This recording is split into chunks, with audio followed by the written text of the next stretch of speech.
Voilà, bonus, cette vidéo est tournée à Amsterdam dans une petite ruelle sympa avec on voit des petits vélos derrière. C'est une ruelle un petit peu en mode moitié arbre, moitié route. Voilà, c'est sympa.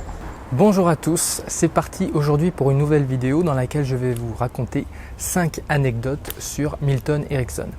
Erickson, il avait certaines particularités et au sein de ces histoires, on va avoir des petites anecdotes sympas et qui illustrent ensuite sa manière plus tard de travailler. Et c'est parti tout de suite pour la première anecdote. Première anecdote, quand il était tout petit, vers l'âge entre 4 et 6 ans, Erickson a eu une expérience avec son grand-père dans laquelle il lui apprenait à planter des pommes de terre, des patates. Donc Erickson était avec son grand-père, ils étaient tous les deux dans le jardin. Et là, son grand-père lui dit « Écoute bien petit, quelque chose de très important. Quand tu plantes les pommes de terre, il y a quelque chose qu'il faut que tu fasses absolument. C'est que l'œil de la pomme de terre, là où ça va germer, doit être dirigé vers le haut, tout le temps. Et il faut que tu plantes les pommes de terre à une certaine période en fonction de la lune. C'est très important. » Sauf que Erickson, lui, il aimait bien un petit peu tester les choses par lui-même. Donc en fait, ce qu'il a fait, c'est qu'il n'a pas écouté son grand-père et il est allé chipper quelques patates et il a décidé de faire exactement l'inverse de ce que lui a dit son grand-père, à savoir planter l'œil vers le côté, en diagonale, vers le bas et aussi ne pas respecter forcément la lune. Et il a attendu que les pommes de terre germent pour ensuite les comparer avec celles de son grand-père. Et il s'est aperçu à sa grande surprise qu'il n'y avait aucune différence. Donc il court vers son grand-père, il lui fait « Papy, en fait j'ai rien écouté de ce que tu m'as dit et en fait les pommes de terre elles sont aussi vigoureuses que les tiennes. » Et là il s'est pris une brasse monumentale par son grand-père. Et de cette expérience-là, il en a compris, même très jeune, que les gens avaient des cadres de référence, des cadres mentaux extrêmement rigides. Et c'est par cela qu'ensuite il va avoir son approche pour faire bousculer ou transformer ou flexibiliser les cadres rigides de ses clients. Ce qui nous amène à la deuxième anecdote sur Milton Erickson.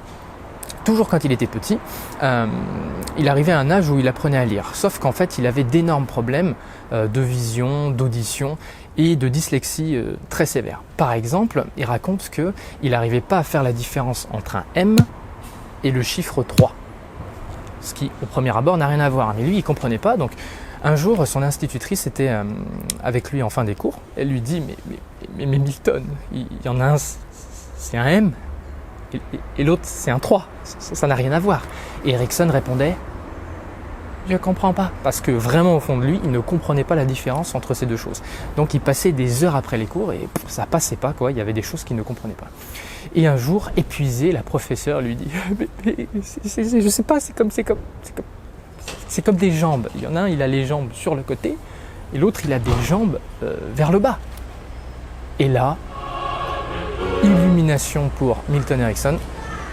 Cette espèce d'analogie, de mini-métaphore avec des jambes humaines, quoi, lui a fait un déclic.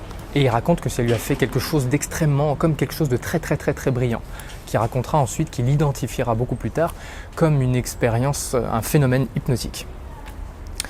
Ce qui nous amène à la troisième expérience, un peu plus âgée cette fois-ci. Quand il était au lycée, les camarades de classe de Erickson l'avaient surnommé avec un petit surnom, un petit sobriquet, le dictionnaire. Il l'appelait le dictionnaire parce qu'en fait, Erickson passait des heures et des heures à éplucher, à lire, à décortiquer le dictionnaire. Chose qui n'est quand même pas, à l'adolescence, quelque chose de commun.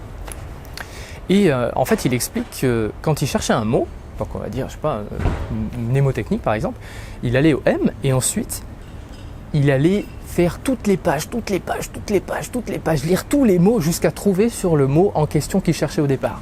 Et qu'il a fait ça pendant, je ne sais pas, des semaines ou des mois, et qu'au bout d'un moment, il a compris que, en fait, c'était classé par ordre alphabétique, A, B, C, D, et après la première lettre, ça fonctionnait aussi. Et là, il a eu une seconde illumination, genre... Parce qu'il venait de comprendre le fonctionnement du dictionnaire. Et il dira ensuite, un peu plus tard, que peut-être son inconscient lui avait caché cette information pour qu'il s'abreuve et qu'il se cultive de tous les mots du dictionnaire. Donc ça, c'était la troisième anecdote. Quatrième anecdote sans plus tarder, donc en fait, Ericsson, à un moment donné, donc là il était déjà beaucoup plus âgé, il a commencé à faire des expériences avec l'écrivain Aldous Huxley, donc qui était très connu, et sauf que Aldous Huxley était féru d'expériences en tout genre. Par exemple, il avait pris différents types de drogues pour en tester les effets, pour tester un petit peu les phénomènes que ça amenait. Et donc Huxley avait demandé à Ericsson, il lui dit écoute, je serai ton cobaye, vas-y, t'y vas à fond, et en fait on va faire des expériences, même des expériences très poussées en hypnose, et tu vas m'accompagner. Sous quoi Ericsson avait dit pas de problème, faisons ça. En plus Ericsson ça l'arrangeait parce que il avait tout un pan de recherche en fait.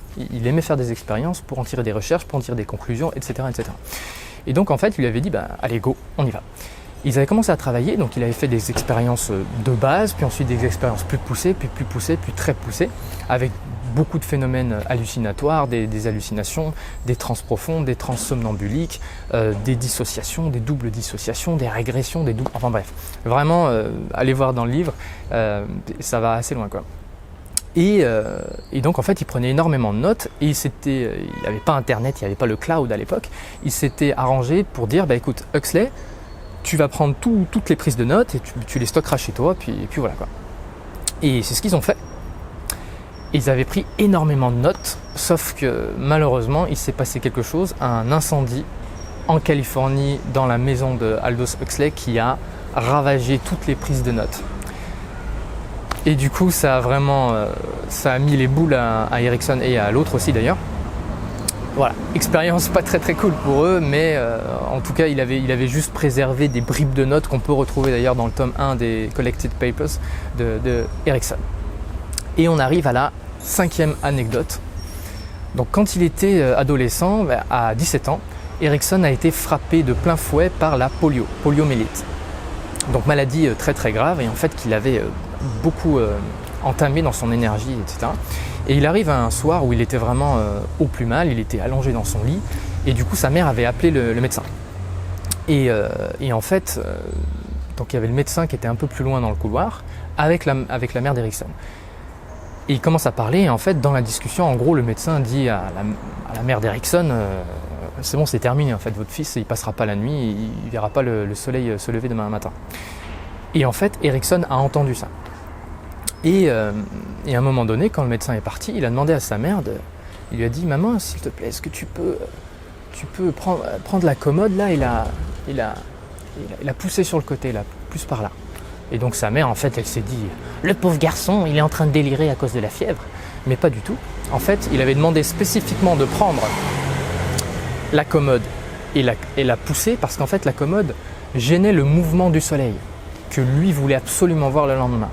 Donc en fait, il a passé probablement une sale nuit, mais le lendemain, miraculeusement, il était en vie et il avait vu le soleil se lever. Bon, après, il a eu 3 jours de coma derrière et il s'est réveillé ensuite. Et là aussi, il y a une dynamique hypnotique qu'il expliquera ensuite qu'il n'avait pas identifiée. C'est que ce qu'il a vécu à ce moment-là, dans une période de temps, c'est un phénomène d'hallucination négative. Pourquoi ? Hallucination négative, c'est quand vous enlevez quelque chose, disparaît de votre champ de vision. Et bien qu'en fait, il était tellement focalisé sur vouloir absolument regarder le soleil qu'il en avait oublié visuellement tout le reste. Les arbres, la prairie, et qu'en fait, il pensait qu'au soleil, au soleil et au soleil. Donc voilà pour la dernière petite anecdote. J'espère que ça vous a plu. Je vais vous mettre en lien d'autres vidéos qui peuvent vous intéresser. Et vous pouvez vous abonner à cette chaîne et vous pouvez aussi aller voir dans la description, je vais vous mettre le tome 1 d'Ericsson, les références si vous voulez le lire un peu. Donc c'est un gros livre, hein, mais bon voilà, si vous voulez aller beaucoup plus loin, il y a ces anecdotes-là, il y en a plein d'autres. Et voilà, et vous verrez aussi dans la description d'autres informations, des formations que je fais. Et je vais vous montrer aussi la couverture du livre.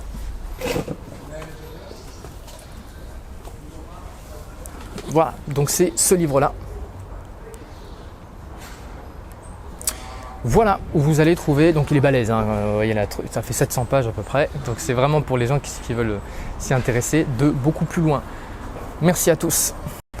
Et enfin, si vous voulez participer à des formations que j'anime ou à des ateliers que j'anime, dans la description vous avez les dates, les lieux. Donc pour l'instant c'est essentiellement Paris et Lyon, mais si jamais voilà, c'est amené à se diffusé dans d'autres villes, vous serez prévenu. Donc ça se passe dans la description. Merci à tous.